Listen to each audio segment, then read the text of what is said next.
You've probably heard about private equity by now. I mean, it's a buzzword everyone seems to be talking about. And private equity is where the wealthy go to generate outsized returns and diversify beyond your standard stocks and bonds. This is investing in privately held businesses. It's actually what happens behind closed doors, before the IPO, before the headlines, and in many cases, before the explosive growth. Now, there's a few common structures. You can buy an entire business outright. You can invest in a growing company through a private equity or venture capital fund, or you can partner with a firm that acquires, improves, and eventually sells private companies for a profit. So if you've ever watched Shark Tank, congratulations, you already understand the basic mechanics of private equity, but imagine doing it at scale with institutional level discipline, with bigger numbers and far more due diligence. So why then is private equity a staple in the portfolios of the ultra wealthy, of the ultra rich, of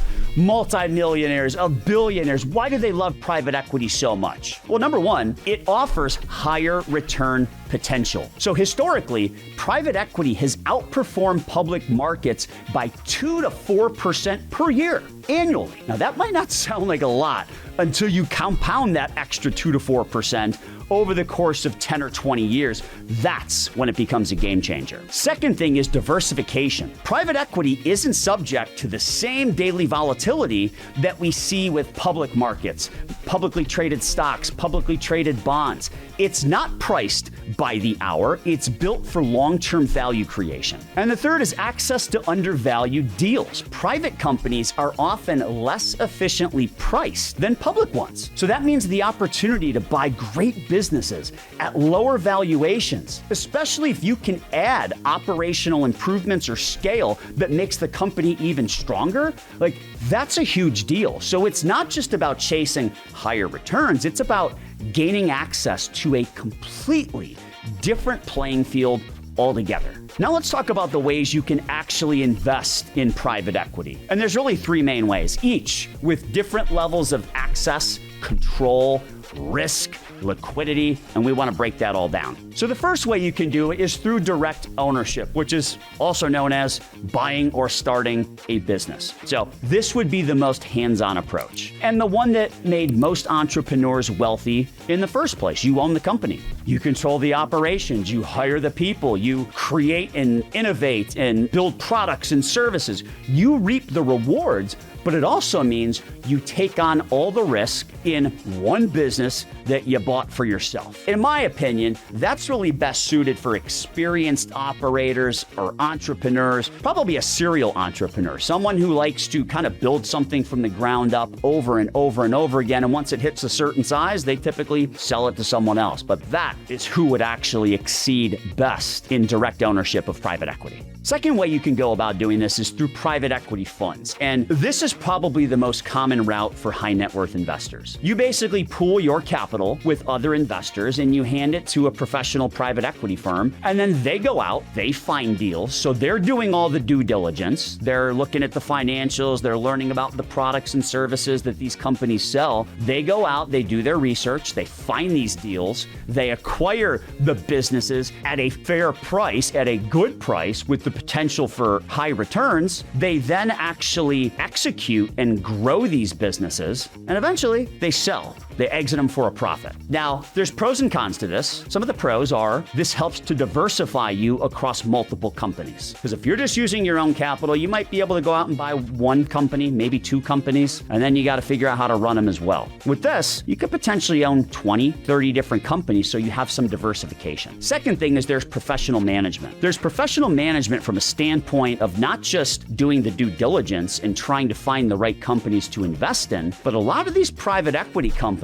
they'll send in a hired gun CEO, somebody who is a fantastic executor who can actually run that company much better than maybe the founding entrepreneur was able to run it. Because entrepreneurs, in my experience, they tend to love building stuff. But once something gets bigger and there's a requirement to scale, it requires a completely different skill set, of which some entrepreneurs certainly still have. Others decide, you know what, it's too big for me. I'm going to start over again. I'm going to sell this to an experienced operator. Third thing is it gives you access to institutional quality deals, which is what you want. You want to have access to the best companies. If you're just talking about your own money, maybe you can afford to go out and buy a Subway franchise. Maybe you can go out and buy an anti-aging franchise. I mean, I'm getting those things spammed in my Instagram feed all the time, how to buy all these different franchises. However, if we are talking about access to institutional quality deals, these are probably companies doing hundreds of millions of dollars of revenues, employing hundreds or thousands of employees. These are sustainable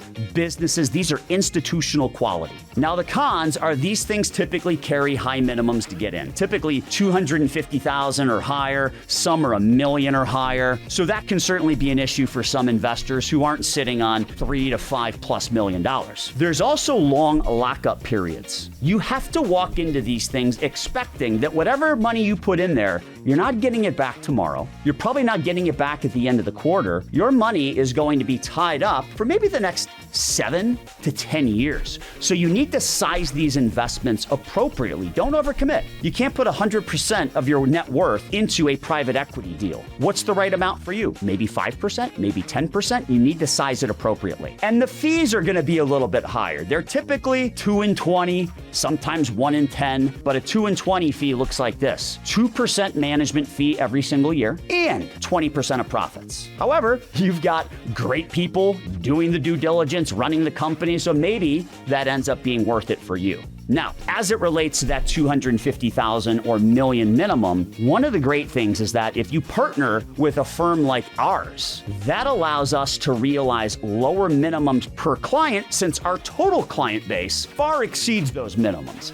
If we look at some of these deals, we may have $5 or $10 million in some of these deals, but each client might only have $100,000 or $200,000, or maybe sometimes even $50,000 in some of these deals, depending on what we're able to broker with the private equity firm. Number 3 is private equity access platform. So, the interesting thing is that in recent years, platforms like Moonfair, iCapital, and there's others as well, they've made it easier for accredited investors to access private equity with lower minimums. I mean, sometimes $25,000, sometimes $50,000. And what these platforms offer is fractional access to name brand private equity funds, curated opportunities where they're really trying to go out and find them and put them together and package them nicely, and professional oversight. Now, the issue is these are going to probably be a little bit more liquid, which actually means that fees are going to be higher and returns are going to be lower. So you're going to be sacrificing some returns in exchange for access at a lower dollar amount, higher fees, and all the stuff that comes with it. So if you're not interested in writing, $1 million check to a big PE private equity firm like Blackstone, these platforms can actually open the door to deals that were once completely off limits to anyone under $100 million or so of net worth. Now, let's be clear. Private equity isn't magic. It's not a silver bullet. It's not a guaranteed path to riches. And, quite frankly, it's not a fit for everybody.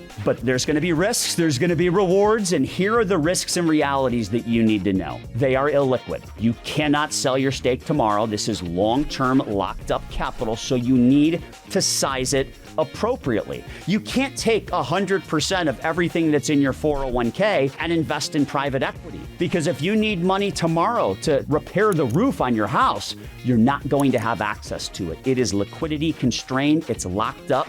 Be smart, size it appropriately. Patience is required. I mean, these returns, they take years, not months. But the great thing, if you think about it, is these companies, they don't have to operate month to month, quarter to quarter, because they don't have investor meetings like that. They don't have to worry about what their stock price does the next time there's talks of tariffs or tax increases or whatever it might be. They can put their nose down and focus on their 3 to 5 year plan, which helps them to generate greater returns for us. Manager selection matters. The spread between top performing and underperforming PE funds is massive, so you want to make sure you're you're aligning yourself with the winners. And fees can be high. I mean, look, a 2% annual fee splitting 20% of profits, that's not cheap. But it might actually, if you think about it, if the returns are fantastic, is that 2 and 20 worth it? Quite possibly if you're in the right fund. Private equities for patient, disciplined investors who can afford to put money to work and wait.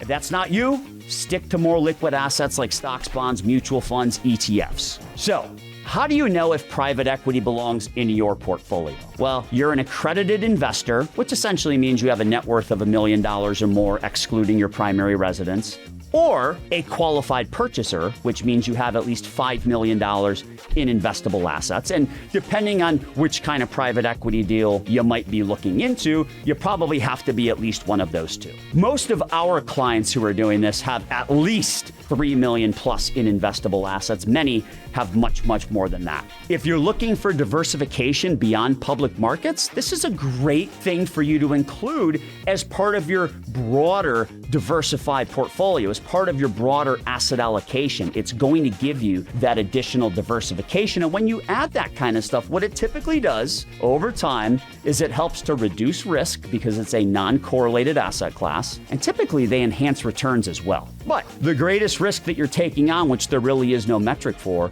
is the illiquidity that comes along with this. So you have to be comfortable with illiquidity. You have to be comfortable with longer time horizons on a reasonable, the key word is reasonable, a reasonable chunk of money, not too much, not too little, might be 3%, 5%, 10% of your total portfolio. That depends on how much money you have and how much money you are willing to throw into that illiquid bucket. But look, private equity is not a get-rich-quick game. It's a play for smart, long-term capital looking to tap into a different level of opportunity. So look, if you want to explore how private equity might fit into your investment strategy, subscribe to this channel, like the video.